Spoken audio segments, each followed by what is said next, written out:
all out, all out. In this episode, I try true gliding for the first time. What a strange feeling. It's the most fun you can have with your clothes on.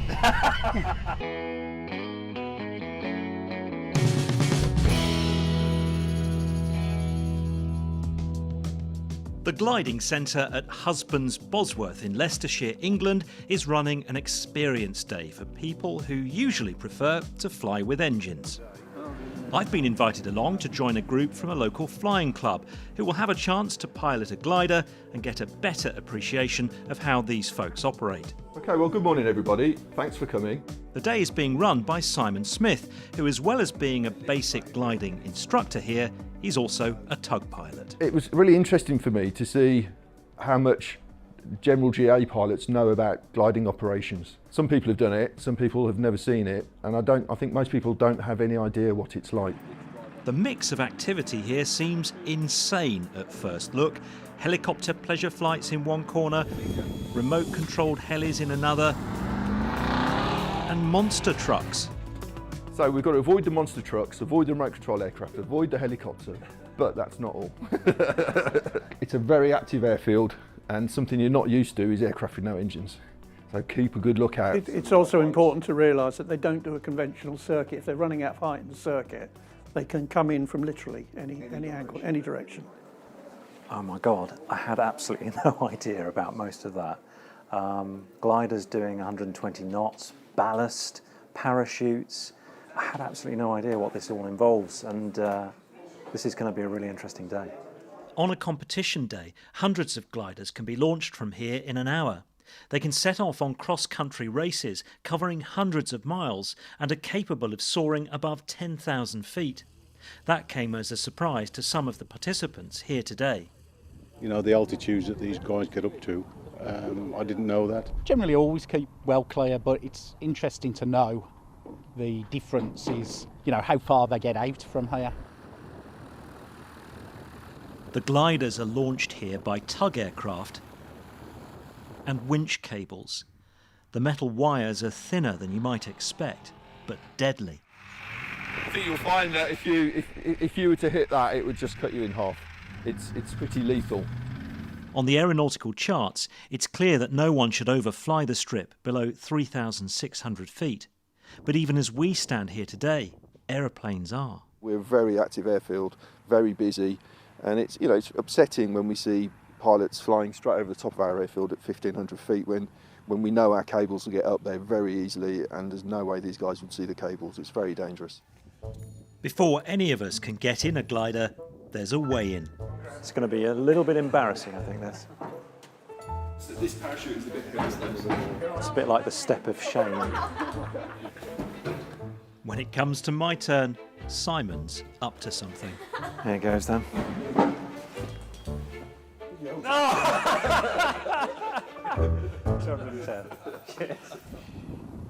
The undercarriage lever is here. Dave Wells is the first in the group to fly. That's like a VSI, but very, very much more sensitive. Okay. First gliding experience? No, I've done it 2 or 3 times before. I think once from here and a couple of times from Bidford, but it is going back a long time, probably 20 years ago. Why do you want to do it today? Just something different really. I normally only sort of trog around in a Cessna 172. Just thought it'd be a bit of an experience to give it another go. With the strong crosswind today, the glider instructors have a hard job keeping the wings level. If a wing touches the ground, the cable has to be released immediately. As Dave gets his go in the glider, I hop in the Chipmunk as it gets ready to tow out the next participant. November Alpha, Golf X-ray radio check. Yeah, radio 5 said. So we've had the signal to take up slot. We're just going to take up slot now. I've got first stage flaps set. Lecky fuel pumps on. T's and P's are okay. And I can see the rope on the ground through the rear view mirror. Oh, very good. November Alpha, all out, all out. All out is the signal to go.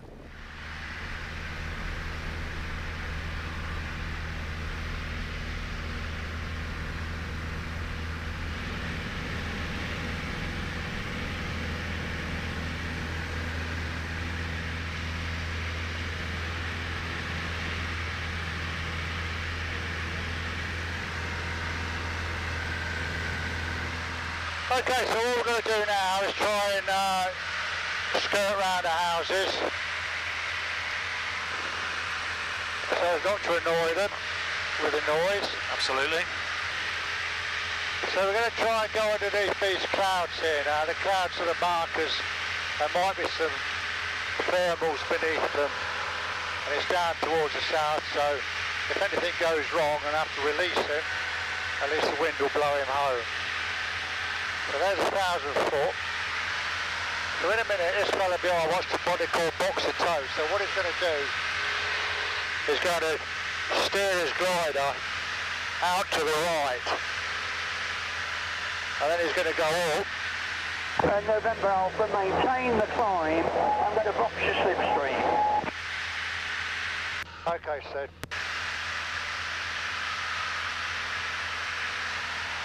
So this is where I need to make sure I keep the speed on, because he's going to start pulling us all over the place. Boxing the toe or boxing the slipstream is a standard gliding training exercise where student glider pilots fly in and around the tug aircraft slipstream. So the first thing he's doing is gone high, which tends to lift our tail up. The forces pulling on the tug mean that Mark has to stay on his guard. So I'm maintaining about 67 knots here. Yeah. Speed is our friend. Now he's going down below, so he's trying to pull the tail down. So I've got to just ease up, counteract that with a bit of forward stick. Right off. That's him away, yeah? When the glider detached, I felt it in the tug. Mark now heads back to the aerodrome, but has to do so in such a way that doesn't damage the engine. It's been working hard at slow speed, getting hot, tugging the glider. A sudden power-off descent could be catastrophic. He's gone off toe now, so we take about between 30 and 45 seconds to get up to 120 knots and gradually ease the nose forwards and ease in left rudder so as not to shock cool the engine. You're keeping the power on, yeah? And keeping the power on, keep the engine hot. Gradually cooling it. Yeah, and then I'm just judging my approach to make sure it's about right to get back. And we're going to do a 300-foot circuit. I want to be there. I want to arrive there about 120 knots and reduce it to about 90 knots midway down the downwind. Talking about November Alpha, joining downwind 09 right hand. We've still got 120 knots, there's 400 foot.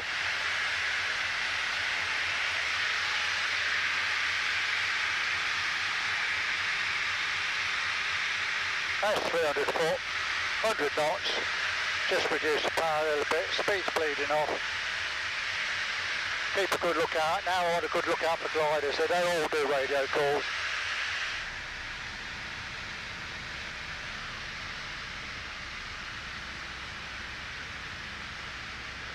Okay, speed's bled off below 70 knots, a couple second flaps, we've got an eye on the helicopter, and no other gliders coming in. And now we're going to do a bit of a dog leg here because we can't have the rope trailing over the road. We've got 180 foot of rope behind us and we're only, as we come into, as we get down below 200 foot, with those ropes trailing out the back, helicopter's okay, still got plenty of speed on, 60 knots, that'll do. 100 foot, turn round the road. Just reduce the power, 55 knots.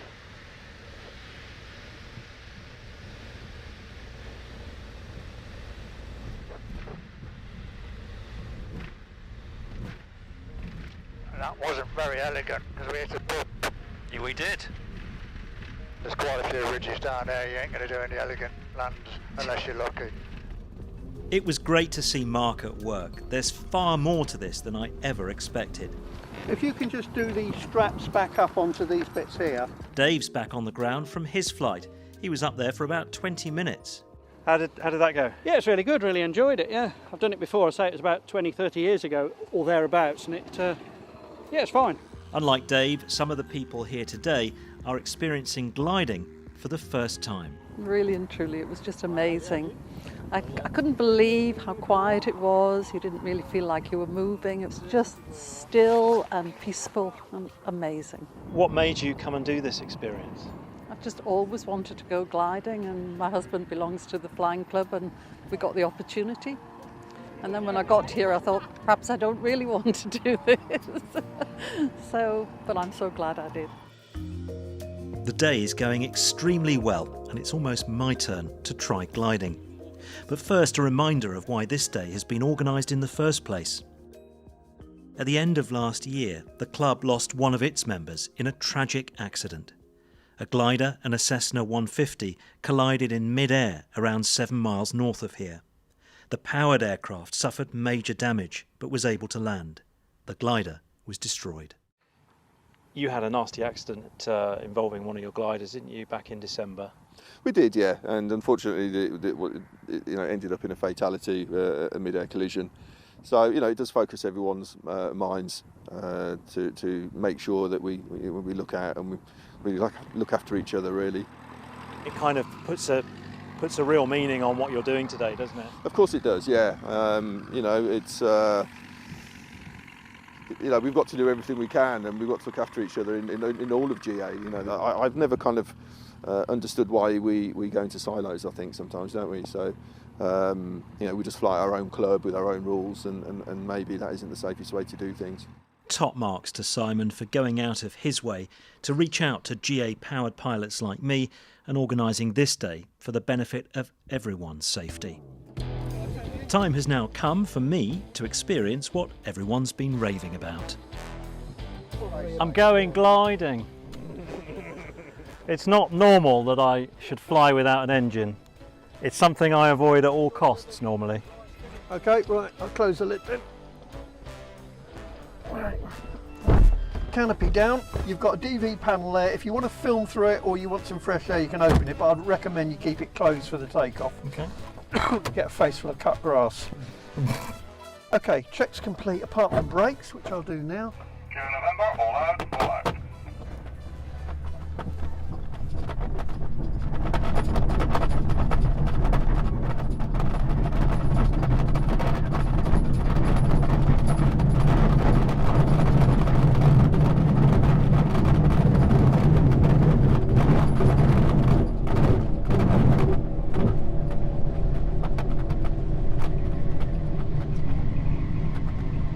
So at this point here, if I had a launch failure, I'd land in the field ahead. Roger.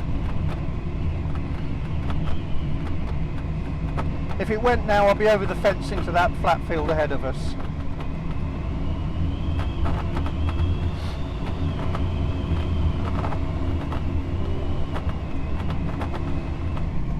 What a strange feeling, isn't it? Well, not to me, it's not. It's just really weird. You've not done any gliding before? Never.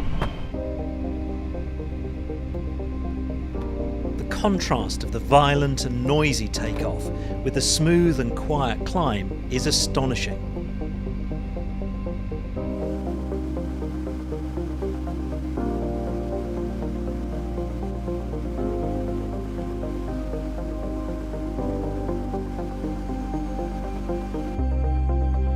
Alan, my instructor, flies both gliders and powered aeroplanes. So you prefer gliding to powered flight? Well, they've both got their places. I prefer this as a sport, but then you can't really land and have a cup of tea and fly home again. What does it take to become a proficient glider pilot then? Is it the same as for a PPL, the same kind of training? Not quite as stringent. The exams are a lot easier. To get up to solo standard, you don't even need the exams. With the noise that you're getting, it's very raw, isn't it? Yeah. Right, we're coming up to 3. I'm getting ready to release now. Right, I'm going to release now. Hotel Bravo clear. Hotel Bravo turning right.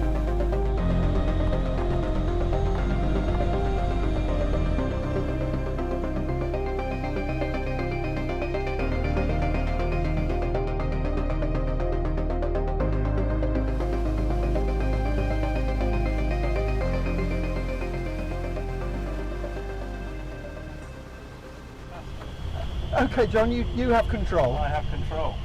So just try the pitch first of all. Just get a play around with it and see how sensitive it is. Is there a speed I need to look for, or is it? About 60 knots. That's about right. Okay, try making a turn to the right. Turn to the right, looking right now. That's good. You're using the rudder. Well done. Okay, now reverse it to the left. Loads of rudder when you reverse it. Okay. Sorry. Okay, let's go left. To the left.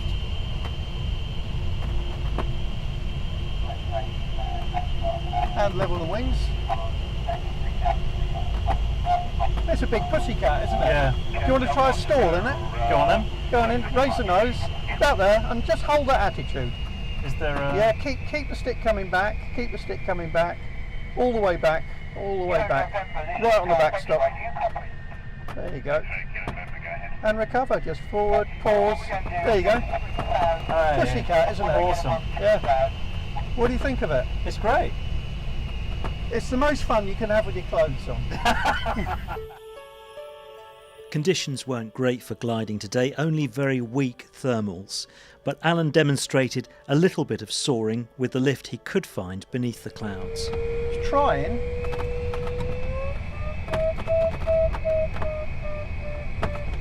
So I'm bringing the speed back as much as I can and still get control authority. Yeah, it's working. Doesn't want to, does it? Since we're getting no help from the clouds and we're slowly descending, it's time for Alan to take us home. This is the diagonal leg. With gliding we put in an extra leg on the circuit. Why's that? So you keep the landing area in sight. Yeah. It's a constant aspect approach. Roger. Okay, all clear. Right, unlock the brakes. Rolling under finals.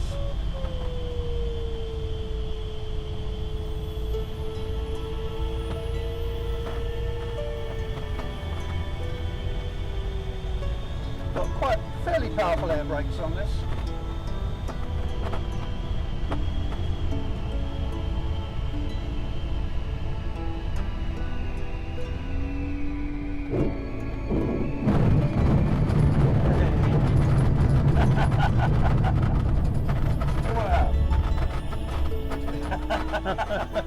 And I kept it straight that time. I think I'm the first one today that's kept it straight. Well done. Oh, that was fun. Yeah, I enjoyed that, thank you. I'm dying to see the video. Yeah. Well, what a fantastic day, what a fantastic experience. I absolutely love that flight.